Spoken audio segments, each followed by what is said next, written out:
Chegamos com o bate-pronto aqui na Jovem Pan, sexta-feira, véspera de um grande jogo pelo Campeonato Brasileiro no Allianz Parque. Amanhã tem, hein? Fica o convite para você com transmissão da Jovem Pan a partir das 5 horas da tarde. O nosso pré-jogo, o esquenta, com todas as informações, a melhor análise para Palmeiras e Flamengo, Flamengo e Palmeiras.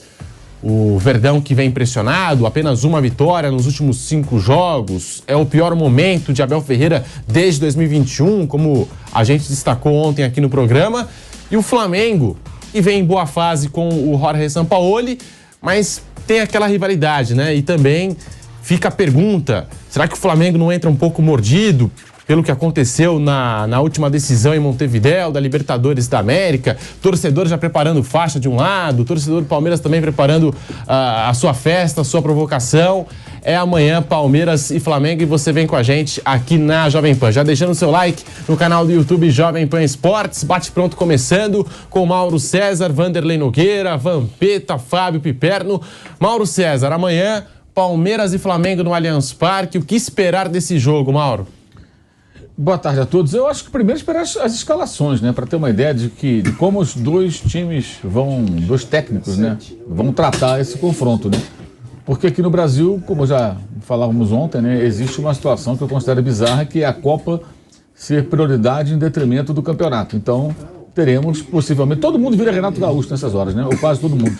Aí você coloca o time principal num jogo eliminatório de Copa do Brasil e deixa de lado o Campeonato Brasileiro. E estamos falando do confronto do campeão brasileiro com o campeão da Libertadores e da Copa do Brasil. Ou seja, um confronto dos dois times dominantes, né, nos últimos anos, e que pode ser um jogo esvaziado. Se o Palmeiras entrar com uma equipe parecida com aquela que jogou contra o Atlético no Paraná, na última rodada, e se o Flamengo, de fato, mexer radicalmente na sua formação, o que também é muito provável, embora até no caso do São Paulo isso seja até uma rotina, ele muda o time toda hora e tal, mas já tem uma espinha dorsal, que não sei se estará em campo por conta do compromisso da quarta-feira contra o Atlético no Paraná. Vampeta, a sua expectativa para esse jogo de amanhã, Palmeiras e Flamengo, se tornou a rivalidade aí dos últimos tempos, fizeram final de Libertadores, como disse o Mauro César, um é o campeão brasileiro, o atual campeão brasileiro, o outro atual campeão da Libertadores da América, rivais também no quesito investimentos, contratações. Amanhã tem, Vampeta, Flamengo e Palmeiras no Allianz Parque. Boa tarde, Pedro, Piperno, Mauro, professor Vanderlei, boa tarde a todos. Você pega, o Mauro falou em relação à escalação. O Palmeiras eu acho que até um pouco mais previsto pelo que a gente conhece do Abel. Ele deve repetir a casinha lá com o Michael, Tem o Rocha voltando de lesão também, né? Mas acho que vai de Mike. Mike, Gustavo Gomes, o Murilo e o Piquerez é certo. A única dúvida ali que eu tenho é se o Luan vai vir ao lado do Richard Rios com o Menino, com o Gabriel Menino, ou pode ser o Jailson, só isso aí. Na frente eu acho que o Rony não vai ainda, por causa do jogo de quarta-feira. De quinta, né? De quinta-feira. E pela lesão. Se tivesse ter, ele iria todo mundo, porque eu lembro que o Palmeiras no ano passado falou, não, vamos jogar contra o Corinthians. Lembra que o jogador se pediu para jogar o Clássico? Falou pro Abel, não poupa ninguém não, vamos... Então, acho que deve fazer isso. O Flamengo, a gente sabe que o São Paulo não repete a equipe há mais de 2 anos e meio, a mesma equipe, 2 jogos seguidos, há 2 anos e meio. Mas o que me surpreende é assim, 2 equipes que vêm ganhando tudo nos últimos anos, umas outras equipes também devem ter uma estratégia, um planejamento. Diretoria, comissão técnica, e falar, vai começar a temporada, ó. Se eu sou o dirigente que paga todo mundo, o presidente fala, quero ganhar um campeonato nacional. O que conta mais para a história não é as Copas, não é Copa do Brasil. Se tiver uma opção, quer ganhar a Copa do Brasil ou o Campeonato Brasileiro? O Campeonato Brasileiro. Conta mais para a história do clube. Né? Deve ter essa estratégia. Eu não acredito que um treinador, uma comissão técnica, fala assim, o Renato Gaúcho, ele dá aquele migué, eu gosto de optar pela Copa. Mentira, que o time dele não chegava no Brasileiro. Não tinha pontuação, então ele dizia assim, eu vou pra Copa. É isso. Agora, você viu esse ano agora, que o Grêmio tá em segundo, ele falou, não, só tô em 2 competições, agora eu vou buscar. Mentira, campanha lá embaixo, falava que priorizava as Copas. Não tinha time pra chegar. Falando, professor. Porque eu duvido que o torcedor e quem paga fala assim, deixar o cara à vontade. Eu vou escolher. Que o Abel fala assim, eu quero ganhar o Campeonato Paulista, eu não quero ganhar mais nada esse ano. Deve ter uma estratégia. Campeonato Brasileiro. Prioridade. Libertadores, prioridade. Lógico que tem. Então, por isso que deve ter a prioridade, rivais, né? Que vão ganhando tudo aí nos últimos anos, tá se tornando uma rivalidade cada vez maior, aquele negócio de cheirinho, não sei o que, mundial. E amanhã vai com força máxima os dois. E assim, o Abel Ferreira, a comissão técnica do Palmeiras, acabou surpreendendo ao colocar time reserva contra o Atlético Paranaense, né? A gente já projetava um Palmeiras no mínimo misto ou com a presença de mais titulares, porque só tinha o Gomes e o Everton, né, de jogadores titulares mesmo do Palmeiras, e ele foi com o time reserva lá na Arena da Baixada, surpreendeu todo mundo. Não sei se ali já foi uma indicação de que o Palmeiras vai priorizar as Copas nesse ano de 2023, como disse o gastar, perdeu gasto para ganhar um campeonato nacional, vale muito mais do que a Copa do Brasil. E aí é que tá, se perder pro Flamengo, a distância pro Botafogo, a gente sabe, no momento, apesar de ter muita competição pela frente, é grande. Mas se perder pro Flamengo, pode se acentuar ainda mais. Fábio Piperno, diga lá, Vampeta. O Renato Gaúcho, o Grêmio pega o Botafogo. Né? Sim, primeiro quando chegou. Né? E no meio de semana tem o Bahia, Copa do Brasil, para chegar na semifinal. Manda ele poupar. Porque a Copa vale mais. Manda agora, porque não poupa agora. Jogo que acontece domingo. Esse negócio que você lembrou, né? Em 2017... O Corinthians começou liderando o Campeonato Brasileiro e o Grêmio era o segundo. Aí teve um jogo em Porto Alegre. Então era o momento, o Grêmio estava 4 pontos atrás, era o momento do Grêmio ganhar e encostar no Corinthians. O Corinthians foi lá e ganhou num dia em que o Cássio pegou um pênalti. O Corinthians ganhou, o Grêmio jogou melhor, mas o Corinthians ganhou. O Cássio pegou pênalti e tal. Abriu mais. 7 pontos. Aí vem aquela história, não dá para jogar as 3 competições. Perdeu ali, ficou longe. Eu acho que o Palmeiras tem muitos paradoxos nesse momento, até porque vinha bem antes da parada, lá para a data FIFA, depois fez 3 jogos de Brasileiro e somou só 1 ponto. O curioso nesses 3 jogos é que o Palmeiras jogou melhor, dos 3 jogos que o Palmeiras fez, derrotas para Bahia, Botafogo e o empate lá no Paraná, o melhor jogo do Palmeiras foi jogando com o time reserva, com 8 reservas em Curitiba. O Palmeiras ganhou por 2-0, até o pênalti, muito bem marcado, né, mas que se originou de um toque do zagueiro do Palmeiras, foi expulso, gol, e aí mudou o jogo. Mas até aquele momento o Palmeiras jogava muito bem com os meninos reservas. E me surpreendeu aquela escalação também, porque o Pedro lembrou, estava em outros momentos, o ano passado, o jogo contra o Corinthians, inclusive, o Palmeiras foi e jogou contra o time, com o time titular mesmo, tendo outros compromissos e tal. Mas eu acho que esse é o jogo fundamental, o jogo capital. O Palmeiras decidiu o que quer da vida em relação ao Campeonato Brasileiro. Se o Palmeiras perder, corre o risco de aumentar a diferença do Botafogo, vai ter um jogo difícil, enfim, mas ele pode pontuar. E se perder, é óbvio que, embora tenha muito campeonato pela frente, os interesses vão ser outros. Principalmente porque há uma urgência, que é reverter o resultado contra São Paulo. Então, é sim um daqueles jogos chaves aí para orientar sobre o que o time vai fazer ao longo do restante da temporada. Vanderlei Nogueira, muito boa tarde para você, Vanderlei. Hoje comemorando mais um aniversário aqui de Jovem Pan, um dia muito especial. Vanderlei, e amanhã tem, hein? Palmeiras e Flamengo. Boa tarde, Vanderlei. Ninguém sabia, parabéns, professor. Boa tarde, companheiros. Boa tarde a você. Anos aí pingando todo dia certinho, não atrasa nada aqui. Ei, professor. Vampeta, vocês que nos acompanham. Anos de casa, todo dia assim. Isso é uma verdade. Que beleza, hein? Isso é verdade. Ele fala lá, os companheiros lá do esporte. Que beleza! É o nosso grande Milton Leite. E quem criou a expressão que beleza foi o Vanderlei, né? Depois o Milton já até acreditou o Vanderlei anos depois. Não, mas fica muito melhor na voz dele. Então, eu queria só dizer o seguinte, com relação a esse jogo. Eu não sei também, a exemplo dos companheiros aqui, eu não sei exatamente o que os técnicos vão fazer, nem o Sampaoli e nem o Abel Ferreira. Eu só vejo que, se eu estivesse no lugar deles, é só uma visão, colocaria os times principais, os 2 times, nesse jogo. Sem dúvida, eu colocaria. Por vários motivos, vários. Você não pode ignorar nem dentro nem fora do campo, num clássico nacional como esse. Pela importância dos 2, pela rivalidade que cresceu enormemente nos últimos tempos. Primeiro, pela grana. né? Quem pode mais, quem faz uma administração melhor, aquela coisa toda.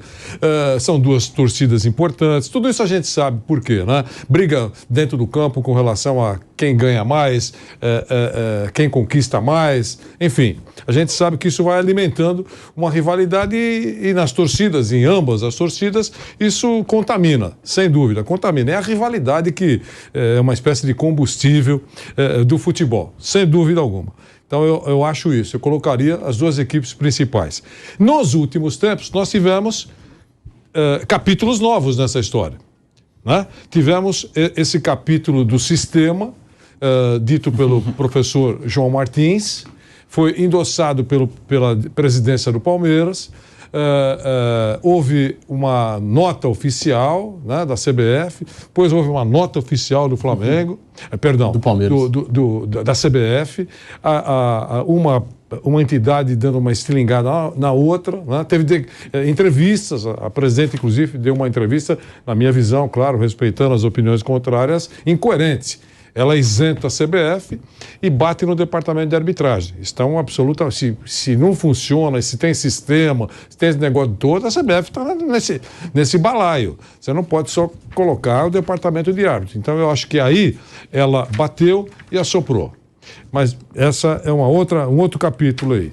Aí nós tivemos a manifestação de alguns clubes. O São Paulo disse que estamos preocupados. Você também não pode atirar, ninguém pode atirar a primeira pedra, né? O Galo também, o professor Filipão disse a mesma coisa lá, parece que vai sobrar também nas costas dele. Todo mundo faz, alguns mais, outros menos. O do Palmeiras foi, assim, digamos assim, mais forte a declaração. Foi mais contundente a declaração do Palmeiras. E aí, nas últimas horas, ontem, tivemos pronunciamentos do grande rival, do Flamengo. O Marcos Braz, o outro diretor que me perdoa. Bruno Spindel. Spindel. Né? Eles fizeram um pronunciamento sobre isso. Eles admitem erros, dizem que existem erros mesmo, mas que erram para todo mundo, mas que não pode considerar uma competição que não tenha credibilidade, como foi dito pelo Palmeiras, né? Então, tudo isso alimenta. Casa cheia na arena. Um jogo decisivo e uma enorme distância, a meu ver, do líder do campeonato. Dois times que, obviamente, não vem com esse discursinho que vão priorizar isso, priorizar aquilo. Dois times que, claramente, quando a competição começou, estavam mesmo de olho na taça do Campeonato Brasileiro. O resto, o restante das disputas, claro, digamos assim, uma cerejinha, mais um troféu, não paramos ambas as equipes. Esse ano não vamos... A ideia do torcedor e deles, eu acho legal isso. Esse ano vamos levantar todos os troféus que pintarem. Eu acho justo. Com o poder dessas duas equipes, tem que pensar dessa maneira mesmo, sem dúvida. E o torcedor tem razão em acreditar nisso, aqueles que acreditam. Então, agora, não, vamos poupar para o jogo da próxima quarta-feira? Eu não vejo necessidade. Eu acho que esse é o jogo. Aquele que perder vai praticamente soltar os braços numa disputa pelo título de Campeonato Brasileiro. Tem uma larga caminhada, mas é muita confiança e muita falta de confiança no líder. Pensar que o líder vai perder uma atrás da outra, sem que os outros não percam.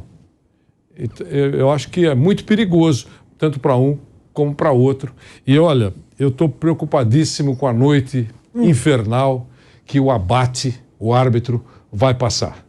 O árbitro catarinense que vai apitar o jogo, ele deve estar no quarto do hotel dele, já está aqui em São Paulo já. Deve estar pensando como é que eu vou fazer, não posso errar nada. Porque de um lado tem o doce Abel Ferreira. Do outro lado tem a força do Flamengo e digamos assim, o efervescente Sampaoli. Os jogadores sabem de tudo isso. O Sampaoli não reclama muito de arbitragem não, né? Não é ele agita na beira do campo, mas com a arbitragem... Esse juiz, ele foi muito elogiado pelo Abel depois do Palmeiras e Flamengo do ano passado. Muita gente achou que houve lá um lance no final do jogo em que o Vidal teria feito um pênalti no Gomes. Primeiro que o Gustavo Gomes já, acabando o jogo, falou, não, lance normal. E o Abel, depois, na coletiva, falou, olha, é um jovem árbitro, meu jogador me disse que não houve nada, e eu acho que ele trabalhou muito bem. Mas você sabe que em situações assim, desculpe, Pedro, é só concluir. Em situações assim, de vilão, de herói a vilão, o árbitro passa rapidinho.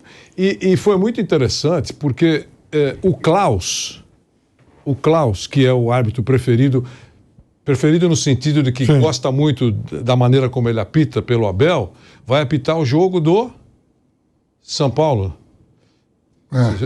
Está escalado aí.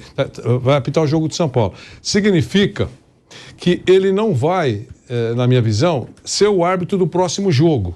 Esse jogo decisivo que o Palmeiras vai entrar. O Klaus será o Daronco. Contra o São Paulo. O Daronco vai apitar... O Klaus apita São Paulo, Bragantino e São Paulo. Pronto, então ele não vai ser... Obviamente não vai repetir o Klaus no jogo Palmeiras e São Paulo. E o Daronco está em Palmeiras e São Paulo, no jogo da volta da quinta-feira. Anderson Daronco foi escalado pela CBF. E eu acho que ele não apita final de semana, o Daronco. Pode ser. Enfim, Anderson Daronco no jogo decisivo. Fiz esse discurso todo para dizer que colocaria todo mundo para jogar. Até o Zico, se estivesse em forma, ele faltaria na gravação do Resenha do Galinho e colocaria o Zico para jogar. É isso. Mas o Ramon Abate Abel tem uma pressão do Palmeiras em cima dele, o Vanderlei destacou, não só pelas falas dos dirigentes... Não é só dele, não. Não só pelas falas dos dirigentes, da Leila, do João Martins, mas porque no último Palmeiras e Flamengo, ele apitou no Allianz Parque e teve aquele lance polêmico do Vidal para cima do Gustavo Gomes. Não, então, e ele não deu, e o Gomes e o Abel falaram, não foi nada, ele apitou. Então, aí é que tá, porque tem palmeirense reclamando, aí a gente tem até o lance aí na tela, né? Tem palmeirense reclamando, aí já falando, protestando em rede social, por conta desse lance aí do Vidal para cima do Gustavo Gomes. No último Palmeiras e Flamengo que aconteceu no Allianz Parque pelo Campeonato Brasileiro, o Ramon Abate Abel foi o árbitro e aconteceu isso aí. Se por acaso o CNM tivesse escalado em forma o Papa Francisco, ele seria esculhambado antes do jogo. Não tem jeito. Por isso que eu tô... O Palmeiras vetou o Hilton, né? E a Edna, né? Por isso que eu estou dizendo que imagine a noite do Abate.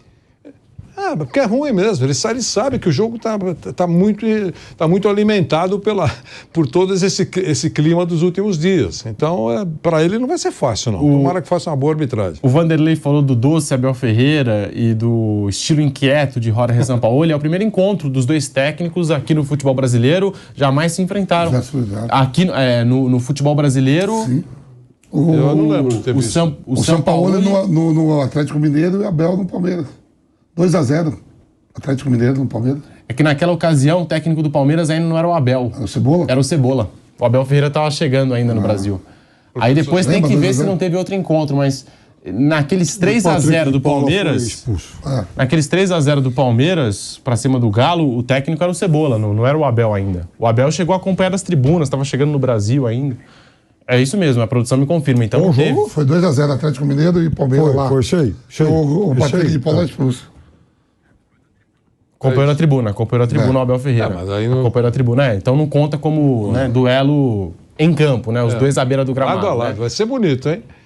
Vai ser legal, vai ser animado. Foi dirigido o Palmeiras nesses jogos que a gente destacou aqui pelo Andrei Lopes, tá? Pelo Andrei Lopes, o Cebola. Mas tá aí. É um Palmeiras, já a gente vai tocar nesse assunto da arbitragem, porque ontem o Marcos Braz se posicionou, o Bruno Spindel, o diretor de futebol do Flamengo, eles falaram sobre o Palmeiras e essa questão da arbitragem, a gente já vai falar sobre isso. Também tem declaração da Leila cutucando o Flamengo, um passado recente aqui, mas assim, é um Palmeiras que tem um bom elenco, mas que vai contar com algumas saídas no mercado da bola. Bruno Tabata está a caminho do Catar, Vinícius Silvestre, que é o terceiro goleiro, tá de saída também, vai pro futebol agora... Acho que vai pro Portimonense. Portimonense, né? Futebol português, isso mesmo, vai contrato até 2026. E tem também o Rafael Navarro indo para os Estados Unidos, né? São as 3 saídas do lado do Palmeiras. O torcedor reclama da falta de reforços, contratações, melhorar as opções do Abel Ferreira. E do outro lado, tem o Flamengo do Sampaoli, que já tem um baita time e vem contratando, vem se reforçando, vem contando com o reforço até mesmo de atletas que estavam no departamento médico, como é o caso do Bruno Henrique. São equipes que vivem momentos distintos até nesse sentido, né, Mauro César? É o Palmeiras que não se movimenta no mercado, o torcedor cobra, e o Flamengo que vem se reforçando com o Sampaoli. E já estreou o Luiz Araújo, né, contra o Atlético, entrou no segundo tempo. O Bruno Henrique fez seu terceiro gol, né, depois que ele voltou a jogar. O Rossi foi apresentado ontem também, o goleiro, né, o goleiro argentino, que não vai jogar ainda, creio eu, mas já começa a treinar. O Alan já está lá também treinando, né, e tem a possibilidade de eventualmente trazer mais alguém, embora eu ache bem difícil. As tentativas são o De La Cruz e o Claudinho, acho os dois bem difíceis, né? O Claudinho pela questão financeira, o Zenit não tem nenhuma necessidade de vender o jogador, o De La Cruz porque o River não vai negociar, pelo menos durante esse ano, dificilmente vai negociar seu jogador, ainda mais para um time rival, né? Na disputa aí pela Libertadores, que pode cruzar o seu caminho. O De La Cruz, aliás, fez um belo gol de falta na quarta-feira no jogo River e Colón, né? O River está muito perto de ser campeão argentino de forma até antecipada. Mas eu insisto, eu acho que a grande questão é o que viremos em campo, né? Em termos de força máxima ou não, intermediária, como é que os times vão lidar com isso. Se o Palmeiras colocar um time reserva, vai ser um sinal de que ele está meio que abandonando o campeonato, que eu acho que seria um absurdo. Seria um absurdo, muito cedo. A distância para o Botafogo ela é grande, de fato, mas tem muito jogo ainda, eu acho que não faria o menor sentido. Mas, como eu disse há pouco, né? Como tem um jogo com o São Paulo, está em desvantagem. Aqui no Brasil, as Copas têm um valor incomum, né, em relação ao que acontece praticamente no mundo inteiro. É possível que esse jogo tenha aí alguns jogadores preservados para os jogos de quarta-feira, né, quarta e quinta, né? No caso, o Palmeiras e São Paulo será na quinta-feira e o Atlético e Flamengo na quarta. Já dá para saber que do lado do Palmeiras, por exemplo, o Arthur vai para o jogo, porque não pode disputar a Copa do Brasil, não faria o menor sentido poupá-lo nesse final de semana contra o Flamengo. Aí já tem presença garantida no ataque. Do lado do Flamengo, o Sampaoli tem peças para poder mexer nesse time, para poder, né, colocar uma força alternativa, mas ao mesmo tempo competitiva contra esse Palmeiras no Allianz Parque. E o Flamengo só perdeu um dos últimos 15 jogos, justamente a goleada sofrida para o Bragantino, vem em boa fase, numa sequência aí de bons jogos com o Jorge Sampaoli, e o Palmeiras, pós-data FIFA, só venceu um jogo, que foi contra o Bolívar, dentro do Allianz Parque.